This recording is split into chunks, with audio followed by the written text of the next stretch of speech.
Pero não é isso, e ora que nós chamamos reunião. Não vem com nenhuma solução. Nenhuma solução.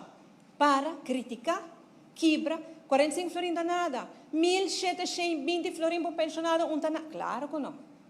Para gente não corrupto maneira não, e não está nada, senhor presidente. A lei aqui te põe que 36.161 gente não paga imposto mais.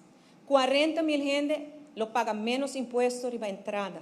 8.000 companhias lo paga menos impuesto riba na ganache. Quem importa contra de uma lei assim, senhor presidente? A lei aqui está justo. Para chegar na lei aqui, nós sinta que praticamente tu rende. Hasta a mim, eu tenho alguma reunião com stakeholders no comercial.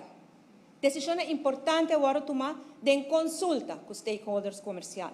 Minister Geoffrey Weaver mostra que quem tour é em contato e com quanta frequência é em contato, e isso é a verdade. Minister Xiomara Maduro mencionou uma lista de mais de 5 instâncias que estava em contato com a riba lei aqui, não, senhor presidente. Nós a consultar, nós a escuta, nós a por bater em conta que tour é preocupação que estava tendo. Pero bueno, por complacer tour rende, tour hora. Pero tour tem um próprio interesse. Governar que mente, escuta tu gente, evaluar tu coisa e toma decisão. Essa é a governação. Toma decisão. O qual o governo AVP não faz, o qual o ex-ministro Bermúdez está admitindo agora que nós mester assim. Pois nós por bater em conta que o partido mais tanto possível, pero não por complacer tu, senhor presidente. E que não, me quer para que tu rato. Me quer agradecer ao Departamento de Imposto, que atume tempo para reunir cultura diferentes stakeholders. Não viaja, hobby viaja, e esse man aqui ainda, no último momento, a base de carta na Cutabim.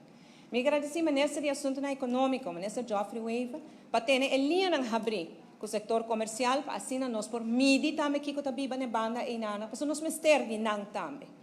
Te agradecer ao Ministro Xiomara Maduro, que está dando a nossa oportunidade aqui e que também está trabalhando ribatur e diferentes aspectos aqui, senhor presidente. Mas se não assim, se não envolver assim tanto gente, nós não temos projeto de lei que está guardado cargar a grande maioria do país aqui.